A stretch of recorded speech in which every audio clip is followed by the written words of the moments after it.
going on here. So War Child's an international humanitarian organization. We have been around for a quarter of a century, but we are relatively new to the United States. As a medical doctor, I first started working in war zones, as Tommy said, I'm very old, 30 years ago during the famine in Somalia, and worked in a number of different war-torn countries, mostly with the UN after that, and realized that there were some fundamental gaps and issues around how we deliver humanitarian assistance, because so much of what we were doing was focusing on keeping people alive in those emergency phases, but we weren't doing a very good job of helping people actually rebuild and recover. And I think here in Los Angeles, after having gone through the fires and everything that you have experienced over the past year, I think you can understand the real importance and value of rebuilding and recovery and being there for people over the long term, because none of these things happen and can be fixed overnight, right? And that's the context in war zones as well, that wars drag on for years, and children especially face enormous hardship as a result of those conflicts. They fall further and further behind in their education. They're more easily recruited by armed groups throughout the world. They're more vulnerable to sexual abuse and exploitation. They live in increasingly abject poverty because they simply don't have the tools and the means and the opportunity to grow and to thrive and to actually earn an income and to live productive lives in the way that they hope and that they dream of someday. And that's what War Child does. You know, we get asked all the time, what do you do and what makes you different? Well, what we do is we focus on those long-term gaps. So we are experts in things like education and making sure that kids who have lost out on years of their schooling can catch up. We have accelerated learning programs where they do 2 years over 1 year, then they can get back in over several years into the appropriate grade level, even if they have been out of school for over a decade. We work on the areas of sexual and gender-based violence, eradicating sexual and gender-based violence, which includes protecting children and especially protecting women and girls, because as you can understand, sexual abuse and exploitation is pervasive in war zones around the world. We also do food security and economic development work so that people do not have to depend on handouts indefinitely, because eventually those handouts dry up. And when we talk about drying up, there is no greater example of that right now than the cuts to USAID funding, the complete dismantling of USAID. Now USAID, exactly, I would have used a few more profane words than that, but I appreciate what you said. Look, the reality is that in sheer dollar terms, the United States was the single largest contributor to international humanitarian assistance in the world.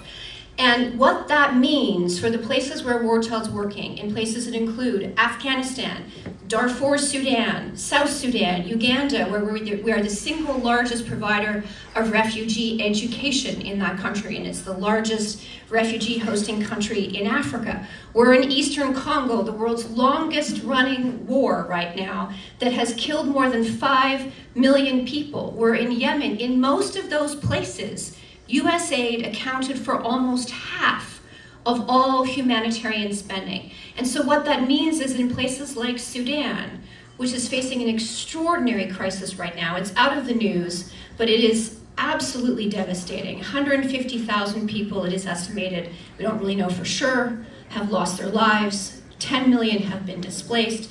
Millions of children are at risk of acute starvation. 45% of that budget came from USAID. And it evaporated overnight. So by being here, by investing in an organization like ours, you are making it possible for us to try to fill in some of those gaps, to be present for families when they need us the most.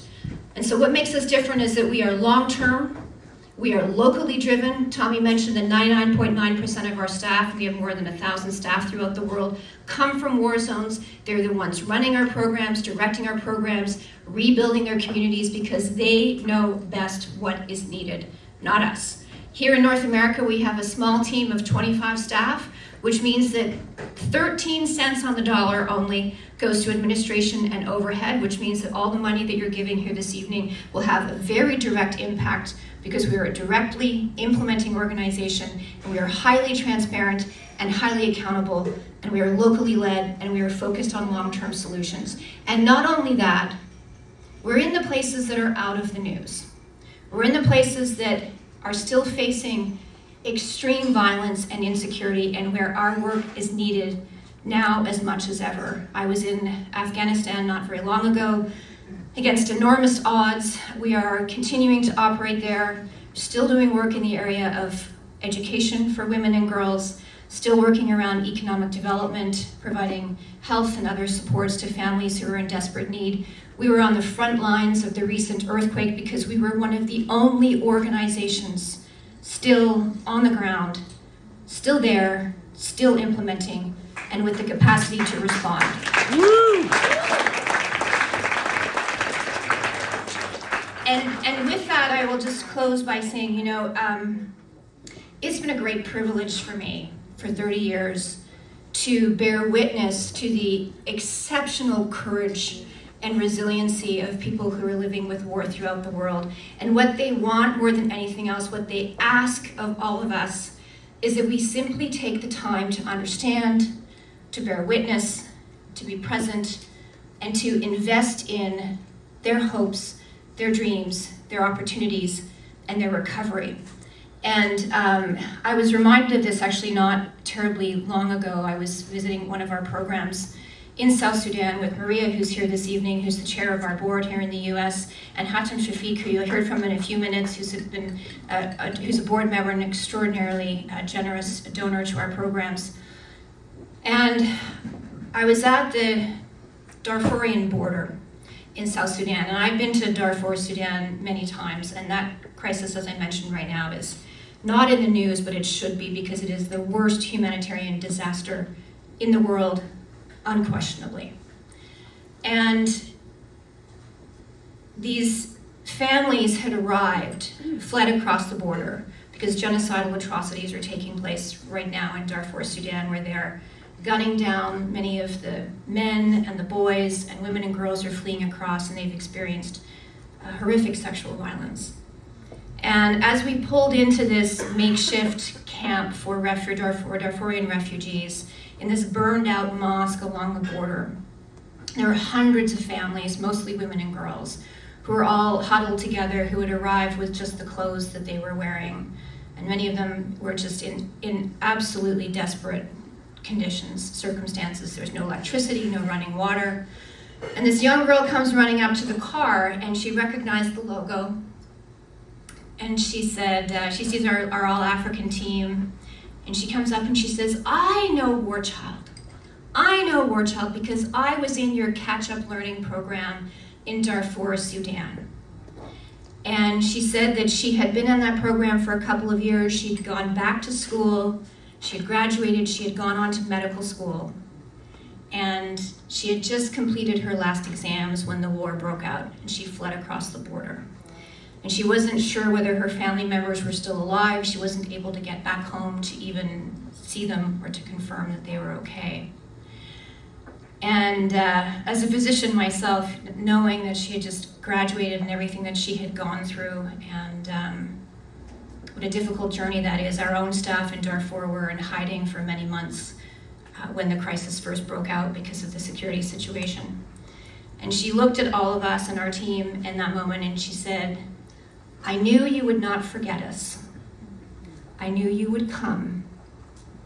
And that's why we're here. We are here to be present for people who need us desperately at this moment in history. And it's easy to feel helpless, and it's easy to feel hopeless, but I am telling you right now, by being here, by being a part of our organization, by supporting us, by helping us in any way you can, financial, whether you're great at one thing, whether you do stand-up comedy, whether you play a guitar, whether you act, whether you sing, whether you do cabaret, whether you have a business, it doesn't matter. We're trying to be an alternative to the cynicism that is pervasive, because it is that, in the end, that will be our undoing. Empathy is not a weakness, no matter how we try to convince ourselves these days that it is. Empathy is the thing that stops us from destroying one another.